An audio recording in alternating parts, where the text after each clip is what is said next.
নবী করিম সাল্লাল্লাহু আলাইহি ওয়াসাল্লাম বলেছেন, 12 জন মানুষ সবচেয়ে সর্বোত্তম। আসুন চেক করে দেখি আমি সেই লিস্টে আছি কিনা। 1, আল্লাহর রাসূল সাল্লাল্লাহু আলাইহি ওয়াসাল্লাম ইরশাদ করেছেন, তোমাদের মধ্যে সর্বোত্তম ওই ব্যক্তি যে নিজে কোরআন শেখে এবং অন্যকে শেখায়। 2, রাসূলুল্লাহ সাল্লাল্লাহু আলাইহি ওয়াসাল্লাম ইরশাদ করেছেন, নিশ্চয়ই তোমাদের মধ্যে সর্বশ্রেষ্ঠ ওই ব্যক্তি যে তোমাদের মধ্যে সর্বোত্তম আচরণের অধিকারী। 3, রাসূলুল্লাহ সাল্লাল্লাহু আলাইহি ওয়াসাল্লাম ইরশাদ করেছেন, তোমাদের মধ্যে সর্বসেরা ব্যক্তি সে যে ঋণ পরিশোধের বেলায় ভালো।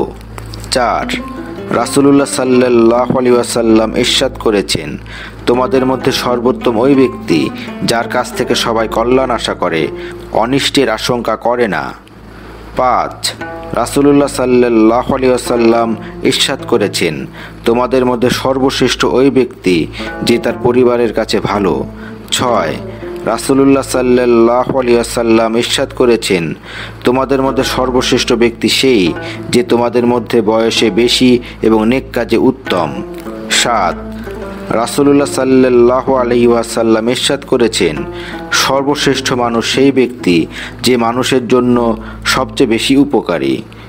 8, রাসূলুল্লাহ সাল্লাল্লাহু আলাইহি ওয়াসাল্লাম ইরশাদ করেছেন, শ্রেষ্ঠ মানুষ হলো যার অন্তর পরিচ্ছন্ন ও মুখ সত্যবাদী।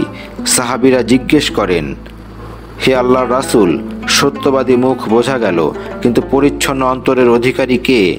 রাসূলুল্লাহ সাল্লাল্লাহু আলাইহি ওয়াসাল্লাম ইরশাদ করেন, যে অন্তর স্বচ্ছ ও নির্মল, মুত্তাকি, যাতে কোনো পাপ নেই, বাড়াবাড়ি বা জুলুম নেই, নেই খিয়ানত ও বিদ্বেষ।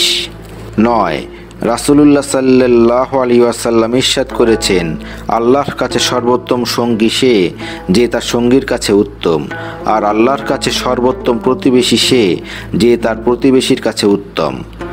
10, রাসূলুল্লাহ সাল্লাল্লাহু আলাইহি ওয়াসাল্লাম ইরশাদ করেছেন, তোমাদের মধ্যে সর্বোত্তম ব্যক্তি সে যার চরিত্র সবচেয়ে বেশি সুন্দর। 11, রাসূলুল্লাহ সাল্লাল্লাহু আলাইহি ওয়াসাল্লাম বলেন, মর্যাদায় সর্বশ্রেষ্ঠ ব্যক্তি সে যে নিজ ঘোড়ার পিঠে সওয়ার হয়ে শত্রুকে সন্তুষ্ট করে এবং শত্রুরাও তাকে সন্তুষ্ট করে। 12, রাসূলুল্লাহ সাল্লাল্লাহু আলাইহি ওয়াসাল্লাম বলেন, ওই মুমিন সর্বশ্রেষ্ঠ যে আল্লাহর পথে তার জান ও মাল দিয়ে যুদ্ধ করে।